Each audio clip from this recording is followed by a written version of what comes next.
ವೀಕ್ಷಕರೇ, ಈ ಹಿಂದಿನ ಸಂಚಿಕೆನಲ್ಲಿ ತಿಳ್ಕೊಂಡಿದ್ವಿ, ಹಿಂದಿನ ವಿಡಿಯೋನಲ್ಲಿ ತಿಳ್ಕೊಂಡಿದ್ವಿ ಏನು ಮಾಡಬೇಕು ಏನು ಮಾಡಬಾರ್ದು ಅನ್ನೋದನ್ನು. ಇವತ್ತಿನ ಸಂಚಿಕೆಯಲ್ಲಿ ಯಾರ್ಯಾರು ಮಾಡಬಹುದು ಯಾರ್ಯಾರು ಮಾಡಬಾರದು ವರಮಹಾಲಕ್ಷ್ಮಿ ವ್ರತವನ್ನು ಅನ್ನೋದನ್ನು ತಿಳ್ಕೊಳ್ಳೋಣ. ಹಲವು ಜನರಿಗೆ ಗೊಂದಲವಿದೆ. ಸ್ವಾಮಿಗಳೇ, ನಾನು ಗಂಡನನ್ನು ಕಳ್ಕೊಂಡಿದ್ದೀನಿ, ವಿಧವೆಯಾಗಿದ್ದೀನಿ, ನನ್ನ ಮನೆಯಲ್ಲಿ ಬಹಳ ಕಷ್ಟಗಳಿದೆ, ಮಹಾಲಕ್ಷ್ಮಿ ಉಪಾಸನೆಯನ್ನು ಮಾಡಿ ಆ ವರಮಹಾಲಕ್ಷ್ಮಿಯನ್ನು ಒಲಿಸ್ಕೊಂಡು ಸಾಕಷ್ಟು ವರಗಳನ್ನು ಪಡ್ಕೊಂಡು ನನ್ನ ಕುಟುಂಬವನ್ನು ಪಾಲನೆ ಪೋಷಣೆ ಮಾಡಬೇಕು ಅಂತ ಅಂದ್ಕೊಂಡಿದ್ದೀನಿ. ನಾನು ವ್ರತ ಮಾಡಬಹುದಾ? ವಿಧವೆಯಾಗಿ ನಾನು ವ್ರತವನ್ನು ಮಾಡಬಹುದಾ? ಕಳಸದ ಪೂಜೆಯನ್ನು ಮಾಡಬಹುದಾ? ಮತ್ತು ನಾನು ವಿಧವೆಯಾಗಿ ಮುತ್ತೈದೆ ಸ್ತ್ರೀಯರಿಗೆ ಅರಿಶಿನ ಕುಂಕುಮವನ್ನು ಕೊಟ್ಟರೆ ಅವರ ಅರಿಶಿನ ಕುಂಕುಮಕ್ಕೆ ಏನಾದರೂ ಬಾಧೆ ಇದೆಯಾ ಅಂತ ಒಂದಷ್ಟು ಜನರ ಅಭಿಪ್ರಾಯ ಹೀಗೆ ಆಗಿದೆ. ಹೌದು, ವಿಧವೆಯರಿಂದ ಯಾರು ಅರಿಶಿನ ಕುಂಕುಮ ಸ್ವೀಕಾರ ಮಾಡಲ್ಲ, ಹೂವುಗಳನ್ನು ಸ್ವೀಕಾರ ಮಾಡಲ್ಲ, ತಾಂಬೂಲಗಳನ್ನು ಸ್ವೀಕಾರ ಮಾಡಲ್ಲ, ನಮ್ಮ ಮಾಂಗಲ್ಯಕ್ಕೂ ಏನಾದರೂ ದೋಷ ಬರುತ್ತೆ ಅನ್ನುವಂತಹ ನಂಬಿಕೆ ಅವರಲ್ಲಿದೆ. ತುಂಬ ಜನ ಹೆಂಗಸರಿನಲ್ಲಿದೆ. ಯಾವುದೇ ಒಂದು ವಿಧವಾ ಸ್ತ್ರೀಯು ಹೋಗಿ ಮುತ್ತೈದ ಸ್ತ್ರೀಗೆ ಅರಿಶಿನ ಕುಂಕುಮ ಕರೆದ್ರೂ ಹೋಗಲ್ಲ. ಮುತ್ತೈದೆಯರು ವಿಧವೆಯರನ್ನು ಮೊದಲೇ ಅರಿಶಿನ ಕುಂಕುಮ ಕರೆಯಲ್ಲ. 199 ಭಾಗ. ಎಲ್ಲೋ ಒಬ್ಬರೋ ಇಬ್ಬರೋ ಇದ್ದಾರೆ, ಅವರು ನಮ್ಮ ಹಾಗೆ ಹೆಂಗಸರು ಹುಟ್ಟಿದಾಗ್ಲಿಂದನೇ ಅವ್ರಿಗೂ ಅರಿಶಿನ ಕುಂಕುಮಕ್ಕೆ ಅಧಿಕಾರವಿದೆ, ಹೂವಿನ ಅಧಿಕಾರವಿದೆ. ಗಂಡ ಹೋದ ತಕ್ಷಣ ಅವರನ್ನು ಅದರಿಂದ ವಂಚನೆ ಮಾಡಬಾರದು ಅನ್ನುವಂತಹ ಕೆಲ ಮನಸ್ಥಿತಿಗಳು ಇವತ್ತಿಗೂ ಕೆಲ ಸ್ತ್ರೀಯರಲ್ಲಿದೆ, ಎಲ್ಲರಲ್ಲೂ ಅಲ್ಲ, ಕೆಲ ಸ್ತ್ರೀಯರಲ್ಲಿದೆ. ಇಂತಹ ಸಂದರ್ಭದ ಒಳಗೆ ನಾವು ನೇರವಾಗಿ ಹೇಳ್ತಕ್ಕಂಥದ್ದೇನಪ್ಪ ಅಂತ ಹೇಳಿದ್ರೆ, ವಿಧವೆ ಸ್ತ್ರೀಯರು ಖಂಡಿತವಾಗಿಯೂ ನಿಮ್ಮ ಮನಸ್ಸಿನಲ್ಲಿ ಇಚ್ಛೆ, ಧೈರ್ಯ, ಸ್ಥೈರ್ಯ, ನಂಬಿಕೆ ಮತ್ತು ಮಾಡೋದಕ್ಕೆ ಶ್ರದ್ಧೆ ಇತ್ತು ಅಂದರೆ ನಿಮ್ಮ ಬಾಡಿಗೆ ನೀವು ಮಾಡಿ. ವಿಧವಾ ಸ್ತ್ರೀಯರು ಯಾವುದೇ ರೀತಿಯಾಗಿರತಕ್ಕಂತಹ ದೈವತೋಪಾಸನೆಗಳಲ್ಲಿ ತೊಡಗಬಾರದು ಅಂತ ಎಲ್ಲೂ ಇಲ್ಲ. ಒಂದು ಹಂತಕ್ಕೆ ತುಂಬ ಪೂರ್ವಕಾಲದಲ್ಲಿ ತುಂಬ ಮಡಿವಂತರ ಕಾಲಘಟ್ಟದ ಒಳಗಡೆ ವಿಧವಾ ಸ್ತ್ರೀಯರು ಮಡಿ ಅಡುಗೆಗಳನ್ನು ಮಾಡ್ತಾಯಿದ್ರು. ನೀವೇ ಅರ್ಥ ಮಾಡ್ಕೊಳ್ಳಿ ಅಂದರೆ ಅವ್ರಿಗೆ ಎಂಥ ಸ್ಥಾನಮಾನವಿತ್ತು ಅಂತ. ಮುತ್ತೈದೆಯರ ಸ್ತ್ರೀಯರಿಗಿಂತ ವಿಧವಾ ಸ್ತ್ರೀಯರು ಮಡಿ ಅಡುಗೆಗಳನ್ನು ಮಾಡ್ತಾಯಿದ್ರು. ಮಡಿಯಲ್ಲಿ ದೇವರಿಗೆ ಏನಾದರೂ ಮಾಡಬೇಕಾದ್ರೆ ಅಥವಾ ಯಾರಾದರೂ ಮಡಿ ಅಡುಗೆಯನ್ನೇ ಊಟ ಮಾಡುವಂಥವ್ರು ಇದ್ದರೆ ಅವ್ರಿಗೆ ವಿಧವಾ ಸ್ತ್ರೀಯರೇ ಮಾಡಿ ಹಾಕ್ತಾಯಿದ್ರು. ಅಂದರೆ ಅವ್ರ ಶ್ರೇಷ್ಠತೆ ಇದೆ ಅಂತ ಅರ್ಥ. ಅವ್ರ ಕೈಯಿಂದ ಅರಿಶಿನ ಕುಂಕುಮ ತಗೊಂಡ್ರೆ ನಿಮ್ಮ ಅರಿಶಿನ ಕುಂಕುಮ ಹೋಗುತ್ತೆ ಅನ್ನುವಂಥದ್ದು ನಿಮ್ಮ ಭ್ರಮೆ. ಅದು ಯಾರು ನಿಮ್ಮ ತಲೆಗೆ ತುಂಬಿಸಿದ್ದಾರೋ ಗೊತ್ತಿಲ್ಲ. ಯಾವ ಭಗವಂತ ಭೂಮಿಗೆ ಬಂದು ವಿಧವೆಯಿಂದ ನೀವು ಖಂಡಿತವಾಗಿಯೂ ಸ್ವೀಕಾರ ಮಾಡಬಾರ್ದು ಅಂತ ಹೇಳಿದ್ದಾಳೋ ಗೊತ್ತಿಲ್ಲ. ಎಷ್ಟೋ ಜನ ಗಂಡನ ಕಳ್ಕೊಂಡು ವಿಧವೆಯರಾಗ್ತಾರೆ, ಎಷ್ಟೋ ಜನ ಗಂಡರಿದ್ರೂ ವಿಧವೆಯರಾಗೇ ಬಾಳ್ತಾ ಇದ್ದಾರೆ. ಗಂಡನ ಮರ್ಯಾದೆ ಗೊತ್ತಿಲ್ಲ, ಗಂಡನ ಔಚಿತ್ಯ ಗೊತ್ತಿಲ್ಲ, ಗಂಡನ ಸ್ಥಾನಮಾನ ಗೊತ್ತಿಲ್ಲ. ಕತ್ತಿನಲ್ಲಿ ತಾಳಿ, ಕಾಲಿನಲ್ಲಿ ಕಾಲುಂಗುರ, ಹಣೆಯಲ್ಲಿ ಕುಂಕುಮ, ಕೆನ್ನೆನಲ್ಲಿ ಅರಿಶಿನ, ಮುಡಿಯಲ್ಲಿ ಹೂವು, ಕಿವಿಯಲ್ಲಿ ಓಲೆ, ಮೂಗಲ್ಲಿ ಮೂಗುತಿ, ಕೈನಲ್ಲಿ ಬಳೆ, ಇದೆಲ್ಲ ಮುತ್ತೈದೆ ಲಕ್ಷಣ. ಇದಕ್ಕೆಲ್ಲದಕ್ಕೂ ಮರ್ಯಾದೆ ಕೊಡ್ತಕ್ಕಂಥದ್ದು ಮುತ್ತೈದೆ ಲಕ್ಷಣ.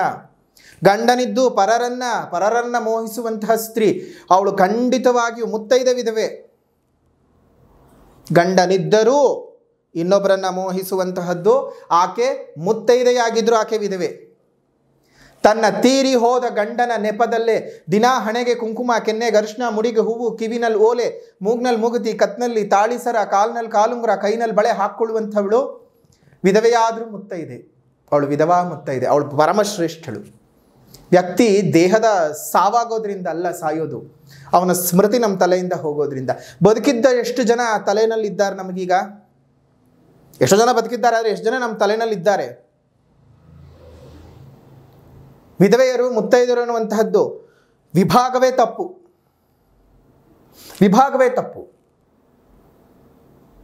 ಯಾರೇ ಆಗಲಿ, ನಮ್ಮ ಈ ಒಂದು ಶಂಕರಾನಂದ ಟಿವಿಯನ್ನು ನೋಡ್ತಾ ಇರ್ತಕ್ಕಂತಹ ಹಲವು ಜನ ಹೆಣ್ಮಕ್ಳು, ನಾವು ತುಂಬ ಬಾರಿ ಹೆಣ್ಮಕ್ಳ ಪರವಾಗೇ ಮಾತಾಡ್ತೀವಿ, ಆದರೆ ಈ ವಿಚಾರಗಳು ಬಂದಾಗ ಹೆಣ್ಮಕ್ಳನ್ನು ಧಿಕ್ಕರಿಸಿಯೇ ಮಾತಾಡ್ತೀವಿ. ಕಾರಣ ಏನಂದರೆ ನೀವೇ ಮಾಡ್ತಾ ಇರೋ ತಪ್ಪು, ನೀವೇ ತಪ್ಪು ಮಾಡ್ತಾ ಇದ್ದೀರ.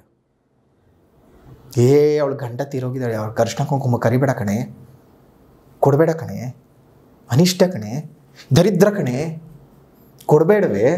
ಒಂದು ಮಾತು ಹೇಳ್ತೀರಾ, ಅದೇ ಪರಿಸ್ಥಿತಿ ನಿಮ್ಮ ಮನೆಯಲ್ಲಿ ನಿಮ್ಮ ತಾಯಿಗೋ, ನಿಮ್ಮ ಅಕ್ಕನಿಗೋ, ನಿಮ್ಮ ತಂಗಿಗೋ ಬಂದರೆ, ಅಥವಾ ನಿಮಗೆ ಬಂದರೆ ಯಾವ ರೀತಿಯಾಗಿರುತ್ತೆ? ಅದಕ್ಕೆ ಹೇಳೋದು ಜಾತಿಗೆ ಜಾತಿನೇ ಶತ್ರು, ಜಡೆಗೆ ಜಡೆಯೇ ಶತ್ರು ಅಂತ. ಹೆಣ್ಣಿಗೆ ಯಾವತ್ತೂ ಹೆಣ್ಣೇ ಶತ್ರು, ಬರೆದಿಟ್ಕೋಬೇಕು. ದೇಶವನ್ನಾಳಿದಂತಹ ಇಂದಿರಾ ಗಾಂಧಿಗೂ ಹೆಣ್ಣೇ ಶತ್ರು. ಅಂಥದ್ರಲ್ಲಿ ನಮ್ಮನೆ ಒಳಗಡೆ ಇರ್ತಕ್ಕಂಥವ್ರಿಗೆ ಯಾರು? ಮೊದಲು ಈ ಭಾವವನ್ನು ತೆಗೀರಿ. ಮತ್ತು ವಿಧವಾ ಸ್ತ್ರೀಯರು, ನೀವೇನು ಅಂಜಿಕೆ ಬೇಡ, ಅಳುಕೆ ಬೇಡ. ನಿಮ್ಮ ಮನಸ್ಸಿನಲ್ಲಿ ನಿಮ್ಮ ಗಂಡ ಇವತ್ತಿಗೂ ಸತ್ತಿಲ್ಲ ಅನ್ನೋ ಭಾವ ಇತ್ತು ಅಂದರೆ ಖಂಡಿತವಾಗಿಯೂ ಅವ್ರ ಜೀವಂತ, ಅವ್ರ ಹೆಸರೇ ಹೇಳ್ಕೊಂಡು ನೀವು ಕುಂಕುಮ ಅರಿಶಿಣಗಳನ್ನು ಉಪಯೋಗಿಸ್ಕೊಳ್ಳಿ. ಯಾರು ಬರಲಿ ಬರದೇ ಇರಲಿ, ಅಲ್ಲೇ ಕೂತ್ಕೊಂಡಿರ್ತಾಳೆ ವರಲಕ್ಷ್ಮಮ್ಮ, ಅವಳಿಗೆ ಅರಿಶಿಣ ಕುಂಕುಮ ಕೊಡಿ, ಅವಳಿಗೆ ಬಾಗ್ನ ಕೊಡಿ, ತಗೊಳ್ಳಲ್ಲ ಅಂತಾಳೇನು? ಯಾರ್ಯಾರಿಗೋ ಕಾಯ್ಕೊಂಡು ಕೂತ್ಕೊಳ್ಳೋ ಬದಲು ನಿಮ್ಮ ಮನೆಯಲ್ಲಿ ನೀವೇ ಕರೆದು ಕೂಡಿಸಿರುವಂತಹ ದೇವತೆ ಇರ್ತಾಳೆ, ದೇವತೆಗೆ ಅರಿಶಿಣ ಕುಂಕುಮ ಕೊಡ್ರಿ, ಅವಳು ಯಾವತ್ತೂ ಒಲ್ಲೆ ಅಂತ ಹೇಳಾರ್ಳು. ಈ ಸೋಗಲಾಡಿ ಜನಗಳಿರ್ತಾರಲ್ಲ, ಸೋಗಲಾಡಿ ಮುತ್ತೈದೆಯರು ಇರ್ತಾರಲ್ಲ, ಅವ್ರುಗಳನ್ನು ಕರೆದು ನೀವು ಮನಸ್ಸಿಗೆ ನೋವು ಮಾಡಿಕೊಂಡು ಪೂಜಾ ಇದನ್ನೆಲ್ಲ ನೀವು ಹಾಳು ಮಾಡ್ಕೊಳ್ಳೋ ಬದಲು ಅಂಥ ಸೋಗಲಾಡಿ ಮುತ್ತೈದೆಯರ ಬರೋದೇ ಬೇಕಾಗಿಲ್ಲ. ಯಾರು ಹೆಣ್ತನವನ್ನ, ಹೆಣ್ಣಿನ ಮನಸ್ಸನ್ನು ಅರ್ಥ ಮಾಡ್ಕೊತಾರೆ ಗೊತ್ತಾ, ಅಂಥವರನ್ನು ಕರೀರಿ ಮನೆಗಳಿಗೆ, ಅವ್ರು ಬಂದೇ ಬರ್ತಾರೆ. ಅಂಥ ಸ್ತ್ರೀಯರು ಇವತ್ತಿಗೂ ಇದ್ದಾರೆ. ಅದಕ್ಕೆ ಮಳೆ ಬೆಳೆ ಆಗ್ತಾ ಇರುವಂಥದ್ದು. ಒಂದು ಸ್ತ್ರೀಯ ಹೆಣ್ಣಿನ ಮನಸ್ಸನ್ನು ಅರ್ಥ ಮಾಡ್ಕೊಳ್ತಕ್ಕಂಥದ್ದು ಕೇವಲ ಭಗವಂತನಿಂದ ಮಾತ್ರ ಸಾಧ್ಯ. ಭಗವಂತನ ಬಿಟ್ಟು ಮನುಷ್ಯರು ಯಾರಾದರೂ ಆ ಹೆಣ್ಣಿನ ಮನಸ್ಸನ್ನು ಅರ್ಥ ಮಾಡಿಕೊಂಡ್ರೆ ಅವನ ಭಗವಂತನಿಗೆ ಸಮ.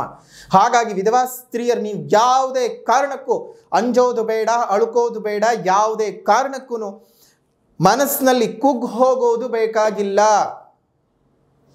ಧೈರ್ಯವಾಗಿ ಮುಂದುವರಿರಿ, ಧೈರ್ಯವಾಗಿ ಮಾಡಿ. ಯಾವುದೇ ರೀತಿಯಾಗೂ ನೀವು ಕುಗ್ಗೋಗಿ ಹಬ್ಬ ನಾವು ಮಾಡೋದಕ್ಕೆ ಸಾಧ್ಯವ ಅನ್ನೋದು ಬೇಡ.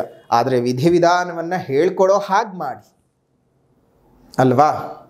ಯಾವುದೇ ಜಾತಿ, ಯಾವುದೇ ಧರ್ಮ, ಯಾವುದೇ ಪಂಥ, ಯಾವುದೇ ಒಳಪಂಥ, ಒಟ್ಟಾರೆ ನೀವು ಮಾನವೀಯತೆ ಉಳ್ಳತಕ್ಕಂತಹ ಮನುಷ್ಯರಾಗಿದ್ದರೆ, ದೈವ ಭಕ್ತಿಗಳಿದ್ದರೆ ಮುಂದುವರಿಸಿ. ಎಲ್ಲವೂ ಸಹ ಒಳ್ಳೆಯದಾಗಲಿ, ಶುಭವಾಗಲಿ, ಮಂಗಳವಾಗಲಿ. ಇನ್ನೊಂದು ವಿಶೇಷವಾಗಿರತಕ್ಕಂತಹ ಮಾಹಿತಿಯೊಂದಿಗೆ, ತುಂಬ ಜನ ನಮ್ಮನ್ನು ಕೇಳಿರ್ತಕ್ಕಂತಹ ಪ್ರಶ್ನೆ ಏನಪ್ಪ ಅಂತ ಹೇಳಿದ್ರೆ, ಮುಟ್ಟಾದ ಸ್ತ್ರೀಯರು, ಮುಟ್ಟಾಗಿರತಕ್ಕಂತಹವರು ವರಮಹಾಲಕ್ಷ್ಮಿ ವ್ರತವನ್ನು ನಾವು ಆಚರಣೆ ಮಾಡಬಹುದಾ ಅಂತ ಪ್ರಶ್ನೆ ಕೇಳಿದ್ದೀರಿ. ತುಂಬ ಜನ ಈ ಪ್ರಶ್ನೆ ಕೇಳಿದ್ದೀರಿ. ಮುಟ್ಟಾಗಿ ಗುರುಗಳೇ ಎಲ್ಲ ಸಿದ್ಧ ಮಾಡ್ಕೋತೀವಿ, ಆಗ ಮುಟ್ಟಾಗ್ಬಿಡುತ್ತೆ, ಏನು ಮಾಡೋದು? ನಮ್ಗೆ ತುಂಬ ವಿಚಾರಾಗುತ್ತೆ, ಪೂಜೆ ಮಾಡೋಕ್ಕೆ ಮನ್ಸು ಬರಲ್ಲ, ಏನು ಮಾಡೋದು ಅಂತ ಕೇಳಿದ್ದೀರಿ. ಮುಟ್ಟಾದ ಸ್ತ್ರೀಯರು ವರಮಹಾಲಕ್ಷ್ಮಿ ವ್ರತವನ್ನು ಮಾಡಬೇಕಾ ಮಾಡಬಾರ್ದ? ಮಾಡೋ ಹಾಗಿದ್ರೆ ಯಾವ ರೀತಿಯಾಗಿ ಮಾಡಬೇಕು ಅಥವಾ ಯಾವ ರೀತಿಯಾಗಿ ಮಾಡಬಾರ್ದು ಅನ್ನೋದನ್ನು ಮುಂದಿನ ಸಂಚಿಕೆಯಲ್ಲಿ, ಮುಂದಿನ ವಿಡಿಯೋನಲ್ಲಿ ತಿಳ್ಕೊಳ್ಳೋಣ. ಕಾಯ್ತಾ ಇರಿ. ಅಲ್ಲಿವರೆಗೂ ನಮಸ್ಕಾರ. ಲೋಕಾ ಸಮಸ್ತ ಸುಖಿನೋ ಭವಂತು, ಸಕಲ ಸನ್ಮಂಗಳಾನಿ ಭವಂತು, ಸರ್ವೇ ಜನಾಃ ಸುಖಿನೋ ಭವಂತು, ಸಮಸ್ತ ಸನ್ಮಂಗಳಾನಿ ಭವಂತು.